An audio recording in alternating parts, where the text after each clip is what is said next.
اب اس کے بعد ہم آتے ہیں ان کے کچھ ایسے افکار کے اوپر جس کو ہم سمجھتے ہیں کہ وہ یعنی فکری طور پر وہ افکار کہاں پر پائے جاتے ہیں، اور جب اس قسم کی بات کوئی شخص کرے گا تو اس شخص کی فکری اور علمی جڑیں بنیادیں کہاں پر ہوں گی. ٹھیک ہے، مثال کے طور پر حضرت ذرا یہ بار بار کھانسی کا مسئلہ ہو رہا ہے، تو اب یہاں پر میں آپ کو ان کی باقی 2-4 کلپ سناؤں. اب یہ گزشتہ دنوں سماعت پہ جو ان کے مفتی صاحب کے ساتھ بیٹھ کے جو گفتگو ہوئی اس میں انہوں نے 1-2 بات کی، پہلے سن لیجئے پھر اس سے ہم تبصرہ کریں گے. ادھر آپ نازم اور مسئلے پہ لکھے آگے اسلام نے سکھایا ہمیں، اس لیے قرآن نے فرمایا کہ پکڑانا ہر بندہ دیکھے پورے کمرے میں جس کو اپنی مرضی کی چیز ملے گی اٹھا کے لے لے، آپ کچھ لے لیں گے وہ کچھ لے لیں گے میں کچھ لے لوں گا. بندہ وہی چیز لیتا ہے کہ جو سمجھتا ہے اس کے بس یا اس کے اوقات میں.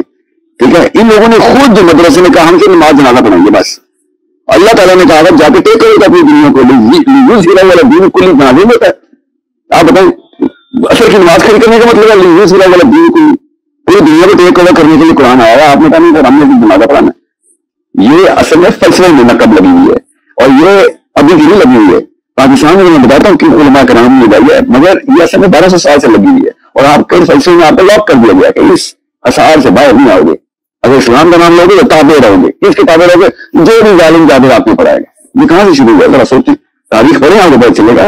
یہ اللہ کے نبی صلی اللہ علیہ وسلم اور حسینی فلسفے کے خلاف ہے موقف کہ یہاں پر جو بھی نواز شریف آ جب اس کی اتباع کریں، اور وہ جو اجازتیں دیں ہم اس کو ان کی اجازتیں جو آپ کہہ رہے ہیں نا کہ مدرسے کا کام ہے 3 چیزیں، آپ نے شروع آپ نے کیا تھا.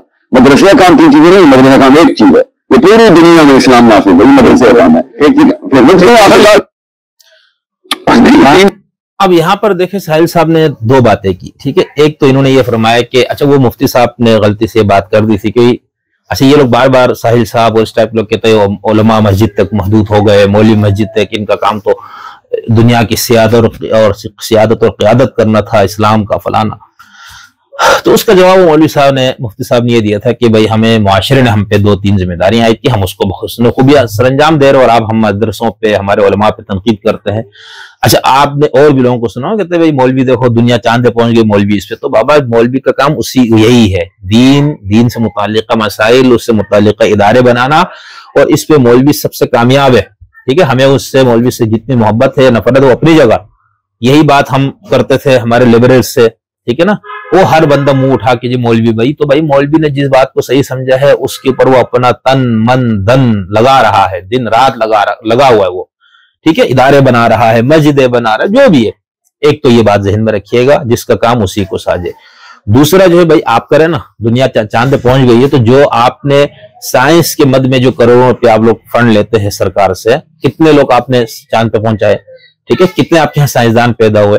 اسی طرح باقی شعبہ ہے زندگی. یہ جو بات کرتا نہیں، یہ بالکل سچی بات ہے. تو یہی بات ہمارے محترم عدیل صاحب نے یہاں پر کی. ایک تو عدیم صاحب نے، عدیل کہہ رہا ہوں. دوسری بات انہوں نے یہ کہی، اور یہ بات یہ بار بار کہتے ہیں کئی ان کی گفتگو میں سے، اس میں ایک نقطہ مرکزی جو ہے وہ یہی ہے کہ اسلام آیا تھا غالب ہونے کے لیے، اسلام آیا تھا حاکمیت کے لیے، اسلام آیا تھا فاتح بننے کے لیے. یہاں پر انہوں نے کہا کہ پوری دنیا کو ٹیک اوور کرو، پوری دنیا پہ فاتح ہو جاؤ. یہ وہ بات ہے جس کو ہم کہتے ہیں یہ پولیٹیکل اسلام. ٹھیک ہے، ابھی میں اس سے بات کرتا ہوں. دوسری بات جو انہوں نے کی کہ میں ہمیں یہ بتایا گیا پچھلے 12 سال سے، اور یہ میں ایک اور کلپ سے بھی آپ کو دوبارہ سناؤں گا، ذرا تفصیل سے بات ہوگی کہ جو حاکم آپ کا جو بھی ہو، جس طرح بھی ہے آپ نے اس کو قبول کرنا ہے، اس کو برداشت کرنا ہے.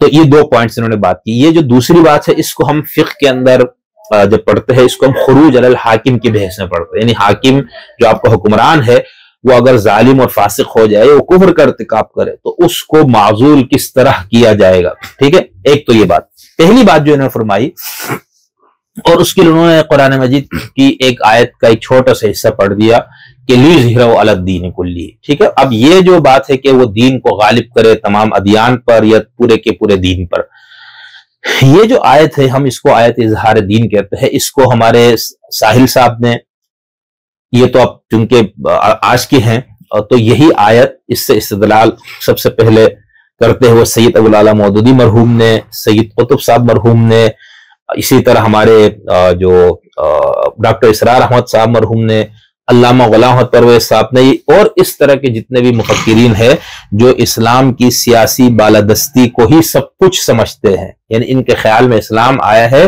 بطور ایک سیاسی انقلابی نظام کے، اور سیاسی انقلابی نظام کا مطلب یہ ہے کہ آپ کی جو لڑائی ہے وہ نظاموں سے ہے، یعنی آپ کی جو جنگ ہے، آپ کا جو جھگڑا ہے، آپ کی جو لڑائی ہے وہ دیگر عقائد اور مذاہب سے زیادہ کس سے ہے؟